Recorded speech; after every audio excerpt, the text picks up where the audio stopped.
जातस्य हि ध्रुवो मृत्युः ध्रुवं जन्म मृतस्य च तस्मादपरिहार्येत्थे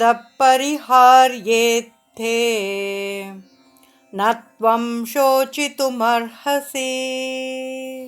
जो जन्म लेता है उसकी मृत्यु निश्चित है और मृत्यु के पश्चात पुनर्जन्म भी अवश्यंभावी है, अतः तुम्हें अपरिहार्य के लिए शोक नहीं करना चाहिए।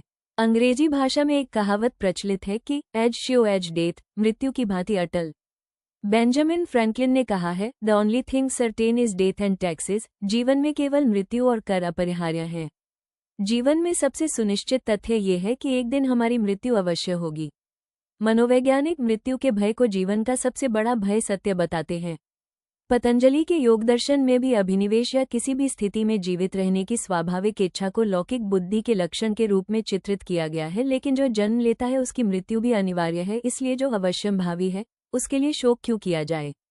महाभारत काल में इससे संबंधित एक दृष्टांत है।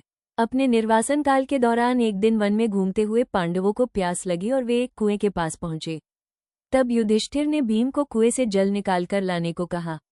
जब भीम कुएं के समीप गए तब कुएं में से एक यक्ष, शक्तिशाली प्रेतात्मा, की कुएं की भीतर से आवाज आने लगी, मैं तुम्हें तभी जल लेने दूंगा जब पहले तुम मेरे प्रश्नों का उत्तर दे दोगे। भीम इसकी उपेक्षा करते हुए कुएं से जल निकालने लगे। तब यक्ष ने उसे कुएं में खींच लिया। कुछ समय पश्चात जब भीम लौटकर नहीं आए तब युधिष्ठिर ने अर्जुन से भीम को खोजने और जल लाने को कहा। फिर जब अर्जुन कुएं के पास पहुंचे तब यक्ष ने उससे ये कहा कि मैंने पहले ही तुम्हारे भाई को बंदी बना लिया है और जब तक तुम भी मेरे प्रश्नों का सही उत्तर नहीं दोगे तब तक जल लेने का प्रयास मत करना। अर्जुन ने भी उसे अनसुना किया और यक्ष ने उसे भी कुएं में खींच लिया। नकुल और सहदेव ने भी उन्हीं का अनुकरण किया और उन्हें भी वैसा ही परिणाम भुगतना पड़ा।